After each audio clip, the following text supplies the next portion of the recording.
辛辛苦苦存咗8萬蚊，1個小時嘅時間啦，全部俾騙光光啊！用我自己親身嘅經歷話俾你知，而家騙子嘅套路實在太高明啦，真係防不勝防啊！可能你哋會認為係我蠢啦，但我分享出嚟係希望減少悲劇發生啊！記得點讚、收藏、轉發俾你身邊嘅人睇啊！事情係咁樣噶，舊年我喺某商買咗隻399嘅不黏鑊，一般快遞咧3日就會收到噶啦，但1個星期我都未收到隻鑊喎。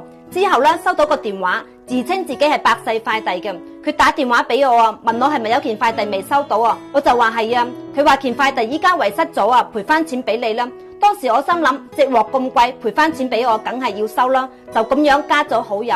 佢發咗個二維碼叫我掃啊，將資料填一下先可以申請退款。當時我冇考慮咁多啊，就按照上面嘅指引啦填資料，身份證啊、銀行卡之類啊。過咗一陣啦，手機收到驗證碼啦，佢又要我發驗證碼喎。後來啦，我手機收到一條信息，你嘅賬號已經成功轉出3萬蚊啦。當時我開始慌啦，問佢點解我嘅錢轉走咗啊？佢嚟好識捉心理啊！佢即刻打咗個電話俾我，講咗一堆冇用嘅嘢啊，又問我身邊有冇人啦，講咩轉錯咗啊，教我點樣啦可以攞翻啲錢。當時好緊張啊，我嘅腦只可以跟住佢講嘅說話走。佢哋真係好犀利啊，一步一步教我點樣將某粒肽花唄嘅錢轉出嚟啊。因為喺某粒肽同埋花唄轉出嚟嘅錢會轉翻我嘅銀行卡。當時我收到收款信息啊，以為自己啲錢攞翻嚟啦，結果佢哋又喺後台將我啲錢轉翻晒走，又叫我下載一個什麼360借貸啊。當時我開始覺得奇怪啦，當我醒悟嘅時候已經成功轉走咗8萬啦。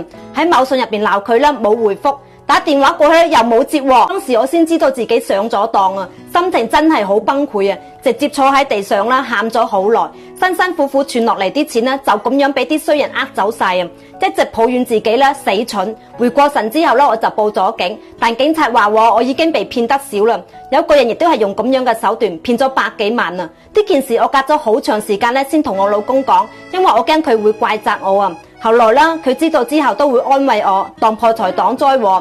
之後都有類似嘅事件發生，但係經一事長一智，學識咗點樣去處理。所以我喺度提醒各位，多啲關注詐騙信息，睇多啲新聞啊！我之前就係關注得太少啦，特別係老人家，一定要提醒佢哋啦，唔好相信電話同埋陌生人所講嘅說話。賬戶有大額嘅支出最好要2個人操作，因為而家每個家庭揾錢真係唔容易啊！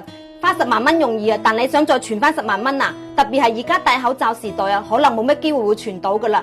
任何事情都要留多個心眼，一定要杜絕呢啲悲劇發生啊！希望睇到呢條視頻嘅你哋可以將佢轉發出去，俾更多人可以睇到，引起關注啊！